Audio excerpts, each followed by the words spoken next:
et bienvenue à ce webinaire organisé par Argon & Co. Ce webinaire s'adresse aux managers, aux directions fonctionnelles, aux directions générales qui cherchent à mobiliser la pleine puissance de l'IA. Il va répondre à 3 questions. La première est quelles sont nos convictions sur le potentiel de l'IA dès maintenant, à un horizon vraiment concret, actionnable rapidement. La deuxième est quels sont les retours d'expérience sur des cas métiers concrets, quelles ont été les approches retenues, quels ont été les apprentissages et les bénéfices. Et la troisième question, et la plus importante, est finalement quels sont les impacts que l'on peut en tirer et comment s'organiser pour saisir le plein potentiel de l'IA dans vos métiers. Et la question que les clients se posent souvent est comment, avec quel type de solution peut-on saisir ce potentiel?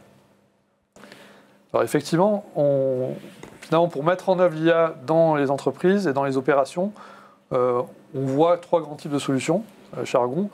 Premier type de solution, ce qu'on appelle les modèles spécifiques pour des grands cas d'usage. Donc c'est vraiment les solutions qui ont été mises en œuvre depuis près de 10 ans par les entreprises les plus matures, qui consistent à construire un modèle spécifique pour traiter un cas d'usage très spécifique où on va vraiment apporter un saut de performance. Par exemple, utiliser du machine learning pour améliorer les prévisions de vente, qui est un cas en supply chain qui a beaucoup été fait.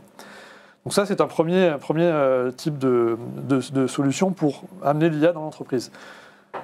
Si je vais sur les solutions à droite, les solutions d'IA généralistes, c'est une nouvelle voie qui est apparue il y a quelques années, qui consiste globalement à mettre en place des chatbots internes, une sorte de chat GPT au sein de l'entreprise, on met aussi dans cette catégorie-là les solutions apportées par des éditeurs de solutions Office comme Microsoft Copilot par exemple. Donc ça, c'est un deuxième type de solution qui est plutôt le levier qu'ont aujourd'hui les directions des systèmes d'information pour donner accès à l'IA aux équipes de l'entreprise. Et finalement, la troisième type de solution qu'on voit nous aujourd'hui et qui, pour nous, est là où l'essentiel, la plus grande partie de la valeur est, c'est les agents IA, enfin des assistants IA dédiés à un rôle métier. Donc là, on parle sur ce type de solution, sur finalement des assistants qui vont être vraiment focalisés sur un métier donné. Parce que finalement, si je reprends sur mon constat initial que l'IA permet d'améliorer la plupart des activités des opérations, finalement, si on regarde un métier donné, par exemple l'approvisionneur, l'exemple que je prenais tout à l'heure, on va trouver plusieurs dizaines de cas d'usage qui vont améliorer ce métier-là, l'augmenter. Et quelque part, pour mettre en place ces multiples cas d'usage, on a besoin, quelque part, de connecter les informations du job qui vont être dans le système d'information, les informations qu'il va avoir sous forme d'email ou de meeting, et avec l'ensemble de ces informations-là, on va être capable de mettre en œuvre ces cas d'usage. Et donc c'est là où on a besoin de solutions spécifiques qui vont combiner différentes briques technologiques, des briques de GenAI et également des briques analytiques pour exploiter les données structurées. Et c'est en ça qu'il y a une différence avec les solutions d'IA généralistes, c'est que les solutions d'IA généralistes vont être focalisées quelque part sur uniquement de la technologie IA générative et sur les données non structurées. Et donc elles permettent en général de ne traiter que quelques cas d'usage sur la totalité des cas qui sont nécessaires pour augmenter complètement et tirer tout le potentiel sur un métier. Je vais maintenant passer la parole à Guilhem. Peux-tu nous éclairer sur un autre cas d'usage qui est celui du service client? On va être ici sur un service client qui est plutôt orienté B2B, dont un des rôles est de gérer la prise de commande de leurs clients directs, qui sont aussi des entreprises. Et je pense qu'il est intéressant, en particulier dans ce cas-là, c'est de se rendre compte que dans le cas que présentait Mathieu à l'instant, on ne voit pas d'IA travailler. En soi, l'interface, c'est des boutons, c'est des alertes. Là, on va voir une IA au sens un peu usuel du terme, sous le format d'un chatbot. Donc à ce titre, l'exemple est doublement intéressant, parce qu'on change de domaine et on change un petit peu aussi de philosophie sur l'interface. Donc si on regarde ce cas un petit peu plus dans le détail, de quoi s'agit-il? Comme je le mentionnais, c'est un sujet de prise de commande. Donc le but, au final, sur la personne du Customer Service ici, c'est d'avoir d'un côté des commandes qui tombent sous un format très hétérogène et peu structuré, et de l'autre, le besoin de rentrer ces commandes dans l'ERP. L'ERP qui attend, lui, un format très structuré, très standardisé, avec l'entête de commande, les lignes de commande, chaque ligne étant avec votre produit, avec son code, la quantité, la date requise, etc. Et donc la réalité du terrain aujourd'hui, c'est que ces données d'entrée, ces documents, ils sont très peu structurés, ils sont très hétérogènes. Et dès qu'on se retrouve face à une forte variabilité, aujourd'hui la réponse c'est je vais demander à un humain finalement de faire le mapping entre ce qu'il reçoit dans sa boîte mail et ce que l'ERP attend. Et c'est ça qu'on va, vous en douter, on va chercher à outiller mieux à travers l'IA. Donc là, le but, ça va être quoi? Ça va être de demander à une IA finalement de pouvoir s'adapter à cette variété des formats d'entrée, Parfois, on reçoit un email où directement les lignes de commande sont dans le mail. Parfois, c'est un Excel qui est en pièce jointe, qui est un peu simple.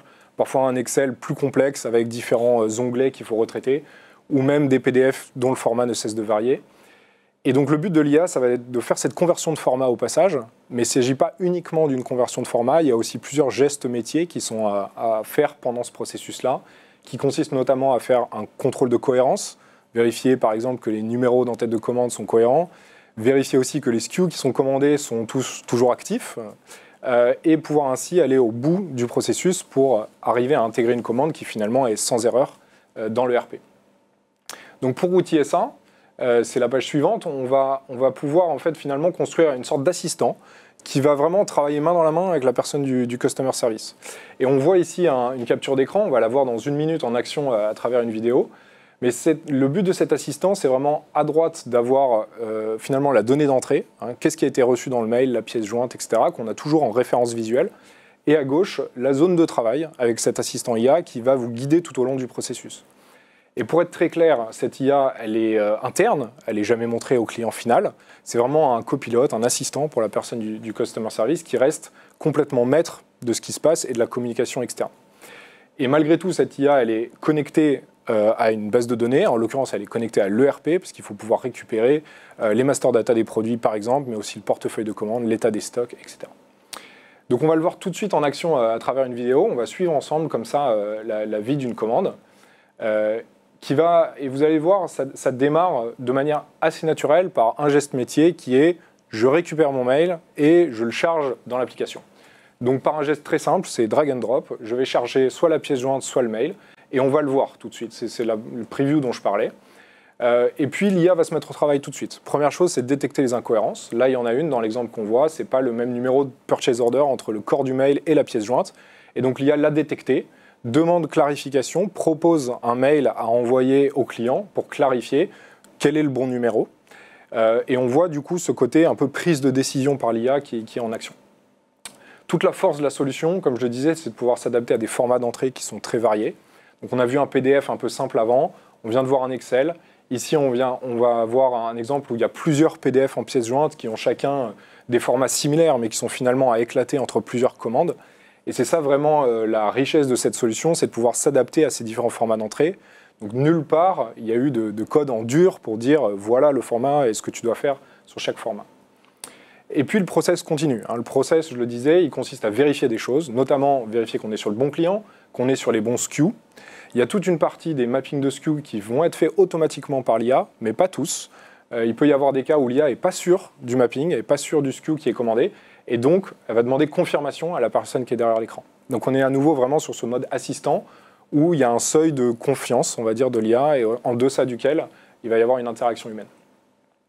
Et puis on continue la suite du processus. Ce qu'on voit là à l'écran, c'est que dans la suite de ce processus-là, c'est chez ce client-là, il y a notamment des étapes de contrôle de disponibilité de stock, on le voit là, avec un color coding en rouge quand le quota est dépassé ou que le stock n'est pas disponible. C'est très spécifique à ce client-là, mais là encore, ça se configure finalement en quelques prompts d'adapter ce type d'assistant à un process qui soit particulier. Et puis on va arriver comme ça aux dernières étapes du processus, à une synthèse de la commande, de la palettisation, de la conteneurisation qui vient avec, pour arriver, et c'est un peu le dernier geste, à ce téléchargement de fichiers de sortie, le CSV, qui finalement, on le voit là, est structuré, prêt à injecter dans le format qu'attend le RP. Donc ça, c'est l'entête de commande, et puis vous imaginez bien qu'il y a le même fichier sur les lignes de commande. Donc on vient de vivre ensemble le flux bout en bout de saisie de la commande, et on vient de se rendre compte de deux choses qui sont très intéressantes. C'est que d'une part, les formats d'entrée, on a vu, ils sont très hétérogènes, et d'autre part, le flux métier, même si dans l'idée générale, c'est toujours la même chose, on veut arriver au fichier de sortie, finalement, le chemin qu'on prend pour y aller n'est pas déterministe. Et finalement, c'est l'IA elle-même qui va un peu s'adapter à la situation, notamment dans le cas où il y a des erreurs, comme on l'a vu aujourd'hui. Donc le résultat de tout ça, il est en bas de l'écran ici sur cette slide, c'est que on gagne du temps, on gagne en efficience, c'est le but principal de ce type d'approche. En l'occurrence, sur ce processus-là, sur cet exemple-là, c'est 73% de temps. Et je suis sûr que parmi ceux qui nous écoutent, ce processus-là doit exister dans une certaine mesure. Ça peut exister aussi de l'autre côté, un côté approvisionneur. Mais effectivement, cette prise de commande, c'est quelque chose qu'on retrouve beaucoup chez nombre de nos clients, en particulier sur les flux B2B. Et au-delà de l'efficience, il y a d'autres bénéfices plus humains qui sont aussi de gagner en qualité de travail, puisqu'on fait moins d'allers-retours entre plein d'applicatifs, entre votre ERP, votre base mail, vos Excel, et on travaille finalement dans une seule interface, une seule application, ce qui permet d'avoir un cadre, on va dire, plus apaisé, digitalement parlant, de travail. Donc ça, c'est aussi un des bénéfices qui, je trouvais intéressant sur ce type de cas, et très complémentaire par rapport à ce que Mathieu nous montrait tout à l'heure. Merci pour ces éclairages sur le deuxième métier, le service client, après l'approvisionnement. Nous allons désormais passer au troisième temps qui est fort de ses convictions sur le potentiel, fort de ses retours d'expérience concrets qui montrent l'importance de traiter l'IA en partant de domaines métiers et non pas de cibles trop précises, trop réduites. Nous allons désormais partager nos convictions sur les facteurs de succès et les potentiels de l'IA. Pour cela, je me tourne à nouveau vers Mathieu, qui pilote notre approche de transformation et qui dispose d'une bonne expérience. Mathieu, quelles sont justement les convictions que tu as forgées sur la base de nos apprentissages ? Effectivement, la première conviction qu'on s'est forgée, c'est que les assistants IA aujourd'hui, c'est un gisement de productivité très fort et donc un levier de compétitivité puissant pour les entreprises. On a mis ici deux exemples d'analyse sur deux périmètres différents. Le premier, c'est à gauche, c'est un exemple d'un grand groupe sur sa fonction supply chain, un grand groupe qui fait 10 milliards d'euros de chiffre d'affaires. Donc on voit que finalement, et le deuxième exemple à droite, c'est une entreprise de taille intermédiaire dans la grande consommation qui fait 800 millions d'euros de chiffre d'affaires. Dans ces deux exemples, on voit que les impacts en termes d'efficacité sont très forts sur l'ensemble des métiers, souvent entre 20 et 40% selon les métiers. Alors bien sûr, ça varie d'un métier à l'autre et d'une entreprise à l'autre, même pour un même métier. Voilà, et jusqu'à des impacts même plus importants sur le customer service avec des exemples comme on a vu tout à l'heure. Donc tout ça pour dire que finalement, dans ces deux cas, on est sur un niveau d'impact en termes de gain d'efficience qui est très fort. Un peu plus de 30 millions d'euros dans le premier exemple, 7 millions d'euros dans le deuxième. Voilà, c'est un impact très fort. Et finalement, la conviction aussi, c'est qu'il y a plusieurs façons de faire levier de ce gisement de productivité. On peut utiliser ces gains de productivité pour remettre investir du temps sur de la performance, donc rediriger des équipes sur des tâches à plus forte valeur ajoutée, développer davantage de projets de transformation. Donc, premier levier, quelque part, pour utiliser ce gisement de productivité. Le deuxième aussi, très important, c'est l'attractivité des métiers, justement en rendant les métiers plus intéressants, plus attractif, on peut attirer les meilleurs talents et c'est aussi un facteur de performance très fort pour les entreprises. Et effectivement, le troisième façon de faire levier complémentaire, c'est aussi de rechercher de la compétitivité économique et de resizer quelque part l'organisation. Mais voilà, notre conviction première, c'est celle-ci, que c'est un levier de compétitivité majeur pour les entreprises. Quelles sont les actions que le cabinet Argan & Co recommande à une entreprise pour bien saisir le potentiel de l'IA ? Alors effectivement, pour commencer, en général, on recommande à nos clients 3 actions complémentaires. La première, c'est une étape de mobilisation d'une core team. Et souvent, on peut faire ça sous la forme de ce qu'on appelle un AI Starter Day, c'est-à-dire une journée où on va mobiliser une équipe de 10 à 15 personnes qui va permettre à la fois de mettre en place un certain nombre de fondations, de faire de l'acculturation, et aussi de se faire une première idée du screening des différents métiers de l'entreprise, une cartographie pour identifier là où il y a du potentiel, là où on pense qu'il y a le plus de choses à faire. Et c'est aussi souvent très important dans cette première journée de mettre les mains dans l'IA, que les participants puissent tester, construire des assistants sur des cas réels. Ça leur permet vraiment d'appréhender ce qu'on peut faire avec la technologie et de s'approprier vraiment le sujet. Donc ça, c'est généralement une première étape qui permet à nos clients de mobiliser une équipe cœur autour de ce sujet. Les 2 étapes suivantes sont assez complémentaires. Souvent, il y a besoin de, quelque part, construire sa roadmap, c'est-à-dire de dire, OK, j'ai un certain nombre de métiers, par où commencer, quels moyens je dois prévoir pour réaliser ces transformations. Donc voilà, c'est un travail de roadmap, de transformation assez classique, mais qui est nécessaire pour pouvoir s'organiser et prévoir les ressources nécessaires sur les années à venir pour réaliser cette transformation.